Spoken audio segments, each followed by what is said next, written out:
നമസ്കാരം. വയറിളക്കം, മലബന്ധം ഇത് ജീവിതത്തിൽ വരാത്തവരായിട്ട് ആരും ഉണ്ടാവില്ല അല്ലേ? ചില ആളുകൾക്കാണെങ്കിൽ ഇടയ്ക്കിടയ്ക്ക് വയറിളക്കം വരും. അതിനുശേഷം കുറച്ച് ദിവസം കഴിഞ്ഞാൽ പിന്നെ മലബന്ധം ഇങ്ങനെ മാറി മാറി വരാറുണ്ട്. പലപ്പോഴും ഇങ്ങനെ വയറിളക്കും മലബന്ധം മാറി മാറി വരുന്നത് നമുക്ക് IBS പോലെയുള്ള അസുഖങ്ങൾ അല്ലെങ്കിൽ കുടൽ സംബന്ധമായിട്ടുള്ള പ്രശ്നങ്ങളിലൊക്കെയാണ് ഇത്തരത്തിലുള്ള ബുദ്ധിമുട്ടുകൾ വരുന്നത്. അതല്ലെങ്കിൽ നമ്മുടെ ഫുഡിലുള്ള എന്തെങ്കിലും പ്രശ്നങ്ങൾ കൊണ്ട് അല്ലെങ്കിൽ ഫുഡ് പോയ്സണിങ്, വൈറസ്, ബാക്ടീരിയ പോലെയുള്ള അണുബാധ കൊണ്ടൊക്കെ നമുക്ക് വയറിളക്കം വരാറുണ്ട്.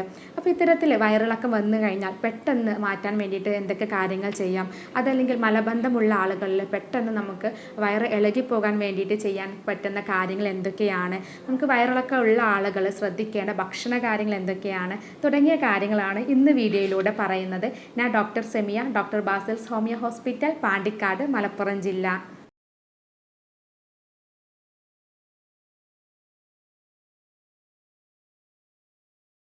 നമ്മുടെ കുടലിൻ്റെ ആരോഗ്യം നല്ല രീതിയിലല്ല എന്ന് കാണിക്കുന്ന രണ്ട് ലക്ഷണമാണ് ഈ വയറിളക്കം അതല്ലെങ്കിൽ മലബന്ധം എന്ന് പറയുന്നത്. മലബന്ധം നമുക്കറിയാം ഇന്ന് മുതിർന്ന ആളുകളിലും അതുപോലത്തെ ചെറിയ കുട്ടികളിൽ വരെ ഇങ്ങനെയുള്ള ബുദ്ധിമുട്ടുകൾ കാണിക്കാറുണ്ട്. അപ്പോൾ എന്താണ് മലബന്ധം? പല ആളുകളും പറയാറുണ്ട്, ഡോക്ടർ എനിക്ക് ഒരു ദിവസം വയറ്റിന്ന് പോകുന്നില്ല, അപ്പോൾ ഇന്നലെ പോയില്ല, എനിക്ക് മലബന്ധം ആണെന്ന് പറയാറുണ്ട്. എന്നാലും നമുക്ക് ഒറ്റ ദിവസം കൊണ്ടൊക്കെ മലം പോവാതിരുന്ന് കഴിഞ്ഞിട്ടുണ്ടെങ്കിൽ നമുക്കതിന് മലബന്ധം എന്ന് പറയാൻ പറ്റില്ല. നമുക്ക് ആഴ്ചയിൽ ഒരു 3-ൽ താഴെയാണ് മലം പോകുന്നത് അല്ലെങ്കിൽ ടോയ്ലറ്റിൽ പോകുന്നതെങ്കിൽ, അതല്ലെങ്കിൽ അതിൻ്റെ കൂടെ തന്നെ നമുക്ക് നല്ല കട്ടിയിലും നല്ല ഉണങ്ങിയതായിട്ടുള്ള മലമാണ് പോകുന്നതെങ്കിൽ അതിനെയാണ് നമ്മൾ മലബന്ധം എന്ന് പറയുന്നത്.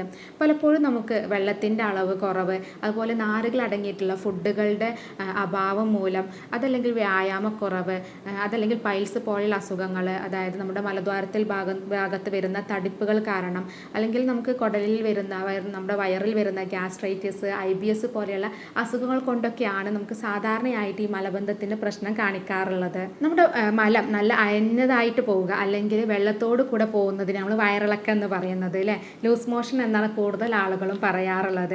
ഇങ്ങനെ വയറിളക്കം വരുന്ന ഇതിൻ്റെ കൂടെ തന്നെ നമുക്ക് വയറുവേദന അനുഭവപ്പെടാം, അല്ലെങ്കിൽ വയറിന് ഒരു അസ്വസ്ഥതകൾ അനുഭവപ്പെടാം, ഇടയ്ക്കിടയ്ക്കായിട്ട് ഇങ്ങനെ ടോയ്ലറ്റിൽ പോകാനുള്ള ടെൻഡൻസി ഉണ്ടാവാം, ഛർദി ഉണ്ടാവാം, ഓക്കാനം ഉണ്ടാകാം, പിന്നെ നല്ല ക്ഷീണം ഉണ്ടാകാം. ഇങ്ങനെയുള്ള ലക്ഷണങ്ങളും ഇതിൻ്റെ കൂടെ തന്നെ കാണിക്കാറുണ്ട്.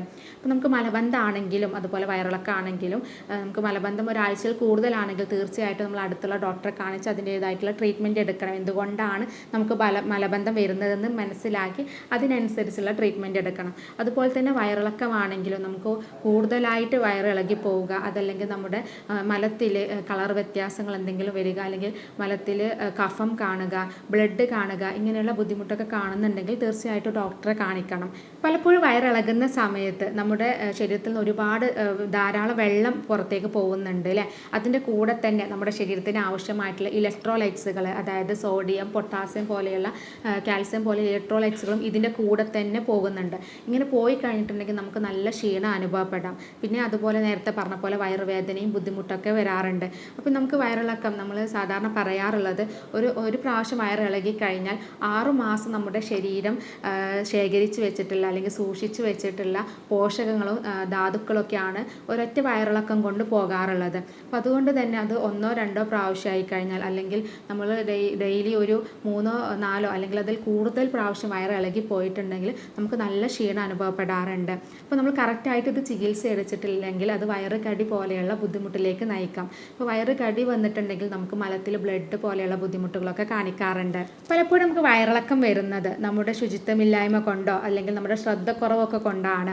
നമ്മൾ ശുചിത്വമില്ലാത്ത, നമ്മൾ പുറത്തുനിന്നൊക്കെ പോകുന്ന സമയത്ത് നമ്മൾ ശുചിത്വമില്ലാത്ത വെള്ളം കുടിക്കുക, അതല്ലെങ്കിൽ നമ്മൾ കൈകൊണ്ട് നല്ല സോപ്പ് കൊണ്ടൊന്നും കൈ കഴുകാത്ത ആളുകൾ പാകം ചെയ്യുന്ന ഫുഡുകൾ കഴിക്കുക, അതുപോലെ തന്നെ നമ്മൾ വൃത്തിയില്ലാത്ത ടോയ്ലറ്റുകൾ ഉപയോഗിക്കുക, അതുപോലെ നമ്മൾ കഴുകാതെ നമ്മൾ പച്ചക്കറികളാണെങ്കിലും ഫ്രൂട്ട്സ് ആണെങ്കിലും നമുക്കറിയാം ഇത് നമുക്ക് കൂടുതലും അവൈലബിൾ ആയിട്ട് കിട്ടുന്നത് കൂടുതൽ രാസവസ്തുക്കളും കെമിക്കൽസൊക്കെ കൂടുതൽ അടിച്ചിട്ടുള്ള പച്ചക്കറികളും ഫ്രൂട്ട്സാണ് കിട്ടുന്നത്. അപ്പോൾ അതുകൊണ്ട് തന്നെ അത്തരം ഫ്രൂട്ട്സുകൾ നമ്മൾ കഴുകാതെ ഉപയോഗിക്കുക. ഇങ്ങനെയുള്ള കാരണങ്ങൾ കൊണ്ടൊക്കെ നമുക്ക് വയറിളക്കം വരാറുണ്ട്.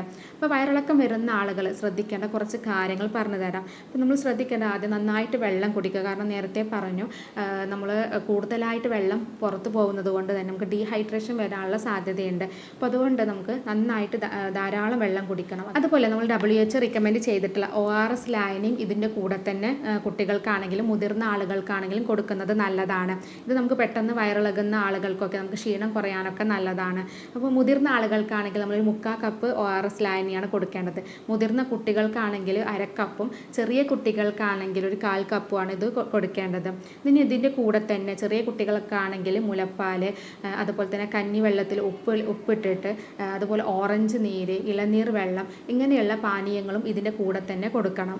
അതുപോലെ നന്നായിട്ട് പഴുത്ത പഴങ്ങൾ, കൂടുതൽ നാരുകൾ അടങ്ങിയിട്ടുള്ള പച്ചക്കറികളും ഫ്രൂട്ട്സുകളൊക്കെ, അതുപോലെ തന്നെ മധുര പലഹാരങ്ങൾ, നട്ട്സുകൾ, പയറുവർഗ്ഗങ്ങളൊക്കെ ഈ സമയത്ത് വയറിളക്കമുള്ള സമയത്ത് നമ്മൾ ഒഴിവാക്കുന്നതാണ് നല്ലത്. കൂടുതലും നമ്മൾ പാനീയത്തിൽ നമ്മൾ വെള്ള രൂപത്തിൽ, ദ്രാവക രൂപത്തിലാണ് കുട്ടികൾക്കാണെങ്കിലും മുതിർന്ന ആളുകൾക്കാണെങ്കിലും ഈ സമയത്ത് കൊടുക്കേണ്ടത്. ഇനി നമുക്കറിയാം വയറിളക്കം വന്നു കഴിഞ്ഞിട്ടുണ്ടെങ്കിൽ കുട്ടികൾക്കാണെങ്കിലും പെട്ടെന്ന് ക്ഷീണം വരൂല്ലേ. അപ്പോൾ ഇങ്ങനെ വരുന്ന സമയത്ത് പെട്ടെന്ന് വയറിളക്കം നിൽക്കാൻ വേണ്ടിയിട്ട് നമുക്ക് വീട്ടിൽ വെച്ച് ചെയ്യാവുന്ന കുറച്ച് ടിപ്സ് പറഞ്ഞു തരാം. അതിൽ ഏറ്റവും വളരെ നമുക്ക് പെട്ടെന്ന് നിൽക്കാൻ വേണ്ടിയിട്ട് സഹായിക്കുന്ന ഒന്നാണ് മോര്. മോര് നമുക്കറിയാം ഒരു പ്രോബയോട്ടിക് ആണ്. അപ്പോൾ മോര് കഴിച്ചു കഴിഞ്ഞാൽ ഒരു ഗ്ലാസ് മോരിൽ കുറച്ച് ഉപ്പിട്ടിട്ട് അത് കുടിക്കുന്നത് നമുക്ക് പെട്ടെന്ന് വയറിളക്കം നിൽക്കാൻ വേണ്ടിയിട്ട് നല്ലതാണ്. അതിൻ്റെ കൂടെ തന്നെ മോരിൽ ബ്ലാക്ക് ബെറീസ്, നമ്മുടെ വീട്ടിലൊക്കെ ബ്ലാക്ക് ബെറീസ് ഉണ്ടെങ്കിൽ അതും കൂടെ ചേർത്തിട്ട് അത് കുടിച്ചു കഴിഞ്ഞിട്ടുണ്ടെങ്കിൽ പെട്ടെന്ന് വയറിളക്കം നിൽക്കും. അതല്ലെങ്കിൽ നമ്മൾ മോരിൽ 2 പഴുത്ത പഴങ്ങൾ നന്നായിട്ട് ചെറുതായി കട്ട് ചെയ്തിട്ട് അത് മോരിൽ ചേർത്തിട്ട് അത് കുടിക്കുന്നത് നമുക്ക് വയറിളക്കം കുറക്കാൻ വേണ്ടി സഹായിക്കും. അപ്പോൾ നമുക്ക് പെട്ടെന്ന് കുറക്കാൻ വേണ്ടിയിട്ട് ഇത്തരം കാര്യങ്ങൾ നമ്മൾ വീട്ടിൽ വെച്ച് തന്നെ ചെയ്യാവുന്നതാണ്. എന്നാൽ ഇതൊക്കെ ചെയ്തിട്ട് കുറയുന്നില്ലെങ്കിൽ നമ്മൾ തീർച്ചയായിട്ടും ഡോക്ടറെ കാണിച്ച് അതിൻ്റേതായിട്ടുള്ള ട്രീറ്റ്മെൻറ്റ് എടുക്കണം. നമുക്കറിയാം ഇന്ന് കൂടുതൽ ആളുകളും നമുക്ക് നമ്മുടെ ജീവിത ശൈലിയുള്ള മാറ്റങ്ങൾ, ഭക്ഷണ രീതിയിലുള്ള പ്രശ്നങ്ങൾ കൊണ്ട് കൂടുതൽ ആളുകളും ബുദ്ധിമുട്ടുന്ന ഒരു പ്രശ്നമാണ് ഈ മലബന്ധം എന്ന് പറയുന്നത്.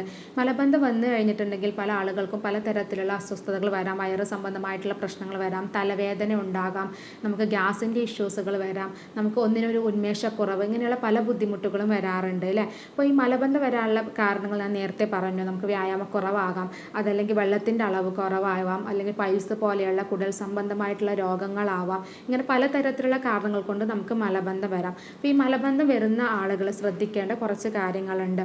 നമ്മൾ കൂടുതലായിട്ടും നന്നായിട്ട് വെള്ളം കുടിക്കുക, അതാണ് ആദ്യം ശ്രദ്ധിക്കേണ്ടത്. ഒരു 2-2.5 ലിറ്റർ വെള്ളമെങ്കിലും നമ്മൾ സ്ഥിരമായിട്ട് കുടിക്കണം. എന്നാൽ നമുക്കിപ്പോൾ AC വർക്ക് ചെയ്യുന്ന ആളുകൾക്കും അതുപോലെ നമ്മൾ പുറത്ത് നമ്മൾ വെയിലത്ത് ജോലി ചെയ്യുന്ന ആളുകൾക്കാണെങ്കിലും ഈ വെള്ളത്തിൻ്റെ അളവിൽ മാറ്റം വരാം. കാരണം വെയിലത്ത് ജോലി ചെയ്യുന്ന ആളുകൾ കൂടുതൽ വിയർക്കുന്നത് കൊണ്ട് തന്നെ അവരതിനനുസരിച്ച് കൂടുതലായിട്ട് ഒരു 3-3.5 ലിറ്ററെങ്കിലും വെള്ളം കുടിക്കണം. അപ്പോൾ അത്തരം കാര്യങ്ങൾ കൂടെ നമ്മൾ ഇതിൻ്റെ കൂടെ ശ്രദ്ധിച്ചാൽ നമുക്ക് മലബന്ധം പോലെയുള്ള ബുദ്ധിമുട്ടുകൾ പൂർണ്ണമായിട്ട് തന്നെ മാറ്റിയെടുക്കാം. അതുപോലെ തന്നെ നാരുകൾ അടങ്ങിയിട്ടുള്ള ഫ്രൂട്ട്സുകളാണെങ്കിലും പച്ചക്കറികളാണെങ്കിലും കൂടുതലായിട്ട് കഴിക്കാം. ഫ്രൂട്ട്സ് നമുക്കറിയാം സിട്രസ് പഴങ്ങൾ, ഓറഞ്ച്, മുന്തിരി പോലെയുള്ള ഫ്രൂട്ട്സുകൾ, അതുപോലെ ചെറുപഴം, ആപ്പിള്, അതുപോലെയുള്ള ഫ്രൂട്ട്സുകളൊക്കെ നമുക്ക് സ്ഥിരമായിട്ട് കഴിക്കുന്നത്, ഇത്തരം ഫുഡുകൾ കഴിക്കുന്നതും നമുക്ക് മലബന്ധം ഒഴിവാക്കാൻ വേണ്ടി സഹായിക്കും. അതുപോലെ ക്യാരറ്റ്, ബീട്രൂട്ട്, മത്തന്, തണ്ണിമത്തൻ പോലെയുള്ള പച്ചക്കറികളും നമ്മൾ സ്ഥിരമായിട്ട് കഴിക്കുന്നതും നല്ലതാണ്. ഇതും നമുക്ക് ഫൈബർ കൂടുതലുള്ളത് കൊണ്ട് തന്നെ മലബന്ധമുള്ള ആളുകളിൽ ഇത്തരം ഫുഡുകൾ സ്ഥിരമായിട്ട് കഴിച്ചു കഴിഞ്ഞാൽ ഈ പ്രശ്നങ്ങളൊക്കെ പൂർണ്ണമായിട്ട് തന്നെ മാറ്റിയെടുക്കാം. ഞാൻ നേരത്തെ പറഞ്ഞു മലബന്ധം വരുന്നത് നമുക്ക് പല അസുഖങ്ങൾ കൊണ്ടാവാം. പൈൽസ് പോലെയുള്ള അസുഖങ്ങൾ കൊണ്ടാവാം. പൈൽസ് എന്ന് പറയുന്നത് നമ്മുടെ മലദ്വാരത്തിൻ്റെ ഭാഗത്തുള്ള നരമ്പുകൾ തടിക്കുന്നതാണ്. അപ്പോൾ ഇങ്ങനെ തടിച്ച് നിൽക്കുന്ന സമയത്ത് നമുക്ക് അതിലൂടെ മലം പോകാൻ സ്പേസ് കുറവായിരിക്കും. അതുകൊണ്ട് മലം കൂടുതൽ പ്രഷർ കൊടുക്കേണ്ടി വരും. ഇങ്ങനെയുള്ള ബുദ്ധിമുട്ടൊക്കെ വരാറുണ്ട്. അപ്പോൾ മലബന്ധമുള്ള ആളുകളാണെങ്കിൽ ഇങ്ങനെയുള്ള പ്രശ്നങ്ങൾ കൂടെ ഉണ്ടോ എന്നുള്ളത് നമ്മൾ ശ്രദ്ധിക്കണം. മലം പോയി കഴിഞ്ഞാൽ ബ്ലീഡിങ്ങോ അല്ലെങ്കിൽ മലം പോയി കഴിഞ്ഞാൽ അവിടെ വേദനയോ പുകച്ചിലോ അങ്ങനെയുള്ള എന്തെങ്കിലും മറ്റ് സിംറ്റംസ് കൂടെ കാണിക്കുന്നുണ്ടെങ്കിൽ അത് എന്താണെന്നുള്ളത് മനസ്സിലാക്കി അതിനനുസരിച്ചുള്ള ചികിത്സയാണ് എടുക്കേണ്ടത്. അതുപോലെ തന്നെ IBS പോലുള്ള അസുഖങ്ങൾ കൊണ്ടുവരാം. വയറിളക്കം അതുപോലെ മലബന്ധം മാറി മാറി വരുന്ന ഒന്നാണ് IBS. IBS എന്ന് പറയുന്നത് ഇറിറ്റബിൾ ബവൽ ഡിസീസ്. നമ്മുടെ കുടലിൻ്റെ ഭാഗത്ത് വരുന്ന നീർക്കെട്ടിനെയാണ് നമ്മൾ IBS എന്ന് പറയുന്നത്. ഇങ്ങനെ വന്നു കഴിഞ്ഞിട്ടുണ്ടെങ്കിലും നമുക്ക് മലബന്ധം വരാറുണ്ട്. അപ്പോൾ അങ്ങനെയുള്ള ആളുകൾ അതിനനുസരിച്ചുള്ള ട്രീറ്റ്മെൻറ്റാണ് എടുക്കേണ്ടത്. അതുപോലെ തന്നെ നമ്മൾ സ്ഥിരമായിട്ട് വ്യായാമം ചെയ്യുന്നതും മലബന്ധം ഒഴിവാക്കാൻ വേണ്ടി സഹായിക്കും. അതുപോലെ ഉറക്കക്കുറവുള്ള ആളുകളിലും മലബന്ധം വരാനുള്ള സാധ്യതയുണ്ട്. അപ്പോൾ മിനിമം നമ്മൾ ഒരു 6 മുതൽ 8 മണിക്കൂർ ഉറങ്ങുന്നതും മലബന്ധം നമുക്ക് പൂർണ്ണമായിട്ട് തന്നെ മാറ്റിയെടുക്കാൻ പറ്റും. പിന്നെ അതുപോലെ നമ്മൾ ശ്രദ്ധിക്കേണ്ടത് മാനസികമായിട്ടുള്ള ടെൻഷനുള്ള ആളുകളിലും വയറ് സംബന്ധമായിട്ടുള്ള പ്രശ്നങ്ങൾ വരാം. നല്ല സ്ട്രെസ്സ് കൂടുതലായി കഴിഞ്ഞിട്ടുണ്ടെങ്കിൽ നമ്മുടെ ബോഡിയിൽ നിന്ന് കോർട്ടിസോൾസ് കൂടുതലായിട്ട് ഉൽപ്പാദിപ്പിക്കുകയും ഇത് നമ്മുടെ ദഹന പ്രശ്നങ്ങളിലൊക്കെ വരുത്തുകയും ചെയ്യും. ഇങ്ങനെ ദഹന പ്രശ്നങ്ങൾ വരുമ്പോൾ അത് മലബന്ധം പോലെയുള്ള ബുദ്ധിമുട്ടിലേക്ക് നയിക്കും. അതുകൊണ്ട് തന്നെ മാനസികമായ ടെൻഷനൊക്കെ ഉള്ള ആളുകളാണെങ്കിൽ അത് പരമാവധി കുറക്കാൻ വേണ്ടിയിട്ടും ശ്രദ്ധിക്കണം. ഇനി ഇങ്ങനെ മലബന്ധമുള്ള ആളുകൾ പറയാറുണ്ട് ഡോക്ടറെ ഒന്ന് പോയി കിട്ടിയാൽ മതി, പെട്ടെന്നൊന്ന് പോകാൻ വേണ്ടിയിട്ട് എന്താ ചെയ്യുക ചെയ്യാൻ പറ്റുക എന്ന് ചോദിക്കാറുണ്ട്. അങ്ങനെയുള്ളവർക്ക് നമുക്ക് വീട്ടിൽ വെച്ച് ചെയ്യാൻ പറ്റുന്ന ഒരു കാര്യം പറഞ്ഞു തരാം. അത് ഒന്നാണ് പാലും അതുപോലെ ആവണക്കെണ്ണയും. ഒരു ഗ്ലാസ് പാലിൽ 1 ടീസ്പൂൺ ആവണക്കെണ്ണ ചേർത്തിട്ട് അത് നമുക്ക് രാവിലെ വെറും വയറ്റിലോ അല്ലെങ്കിൽ ഭക്ഷണത്തിന് ശേഷമൊക്കെ കുടിക്കുക. അതല്ലെങ്കിൽ രാത്രിയിൽ കിടക്കുന്നതിന് മുമ്പായിട്ട് കുടിക്കുന്നത് നമുക്ക് പെട്ടെന്ന് മലം പോകാൻ വേണ്ടിയിട്ട് സഹായിക്കും. ഇങ്ങനെ ചെയ്ത് കഴിഞ്ഞിട്ടുണ്ടെങ്കിൽ നല്ല മലബന്ധമൊക്കെ ഉള്ള ആളുകളാണെങ്കിൽ 2 ടീസ്പൂൺ ആവണക്കെണ്ണയൊക്കെ ഉപയോഗിക്കാം. ഈ ആവണക്കെണ്ണ എന്ന് പറയുന്നത് നല്ലൊരു ലാക്സേറ്റീവ്സ് ആണ്. അപ്പോൾ അത് ഉപയോഗിച്ച് കഴിഞ്ഞാൽ തന്നെ നമുക്ക് മലം ഈ കെട്ടിക്കിടക്കുന്നതൊക്കെ പൂർണ്ണമായിട്ട് തന്നെ മാറ്റിയെടുക്കാൻ പറ്റും. അപ്പോൾ ഇത് നമുക്ക് താൽക്കാലികമായിട്ടുള്ളൊരു ആശ്വാസം മാത്രമേ കിട്ടുള്ളൂ. അപ്പോൾ എന്തുകൊണ്ടാണ് ഈ ബുദ്ധിമുട്ട് വരുന്നതെന്ന് മനസ്സിലാക്കി അതിനനുസരിച്ചുള്ള ചികിത്സയാണ് എടുക്കേണ്ടത്. ഇനി ചികിത്സയിലേക്ക് വരികയാണെങ്കിൽ ഇതിന് വളരെ ഫലപ്രദമായിട്ടുള്ള ചികിത്സ ലഭ്യമാണ്. നമ്മൾ പൈൽസ് പോലെയുള്ള അസുഖങ്ങൾ കൊണ്ടുള്ള അല്ലെങ്കിൽ IBS പോലെയുള്ള അസുഖങ്ങൾ കൊണ്ടുള്ള മലബന്ധമാണെങ്കിൽ കറക്റ്റായിട്ട് നമുക്കത് ചികിത്സിക്കാൻ പറ്റും. നമ്മൾ രോഗിയുടെ ശാരീരികവും മാനസികവുമായിട്ടുള്ള കാര്യങ്ങൾ പഠിച്ച് യൂറോപ്യൻ നിർമ്മിത സോഫ്റ്റ്വെയറുകൾ ഉപയോഗിച്ചാണ് ഇത്തരത്തിലുള്ള രോഗങ്ങൾ ചികിത്സിക്കുന്നത്. നമ്മൾ സർജറി ഇല്ലാതെയാണ് പൈൽസ് ആണെങ്കിലും ഫിഷർ പോലെയുള്ള അസുഖങ്ങൾ, ഫിസ്റ്റുല പോലെയുള്ള അസുഖങ്ങളൊക്കെ സർജറി ഇല്ലാതെയാണ് ഇത്തരം രോഗങ്ങൾ ചികിത്സിക്കുന്നത്. അപ്പോൾ നമുക്ക് ഉള്ളിലോട്ട് മരുന്ന് കഴിച്ചാൽ തന്നെ ഇത്തരം പ്രശ്നങ്ങളൊക്കെ പൂർണ്ണമായിട്ട് മാറ്റിയെടുക്കാൻ പറ്റും. അപ്പോൾ ഇത്തരം പ്രശ്നങ്ങൾ മാറിക്കഴിഞ്ഞാൽ തന്നെ മലബന്ധം പോലെയുള്ള ബുദ്ധിമുട്ടുകൾ നമുക്ക് കുറക്കാൻ കഴിയും. നമ്മൾ ജർമ്മനിയിൽ നിന്നും ഇറക്കുമതി ചെയ്യുന്ന പൊട്ടൻസി മരുന്നുകളാണ് നമ്മൾ ട്രീറ്റ്മെൻറ്റിനായിട്ട് ഉപയോഗിക്കുന്നത്. അതുകൊണ്ട് തന്നെ ഇത്തരം ബുദ്ധിമുട്ടുകൾ നമുക്ക് പൂർണ്ണമായിട്ട് തന്നെ മാറ്റിയെടുക്കാൻ പറ്റാറുണ്ട്. അപ്പോൾ ഇത്തരം ചികിത്സാ രീതിയെക്കുറിച്ചോ അല്ലെങ്കിൽ നമുക്ക് അസുഖത്തെക്കുറിച്ച് എന്തെങ്കിലും സംശയങ്ങളൊക്കെ ഉണ്ടെങ്കിൽ താഴെ കാണുന്ന നമ്പറിൽ കോൺടാക്റ്റ് ചെയ്യാവുന്നതാണ്. സ്നേഹത്തോടെ doctor Semiya, doctor Basil's homeo hospital, Pandikkad, Malappuram ജില്ല.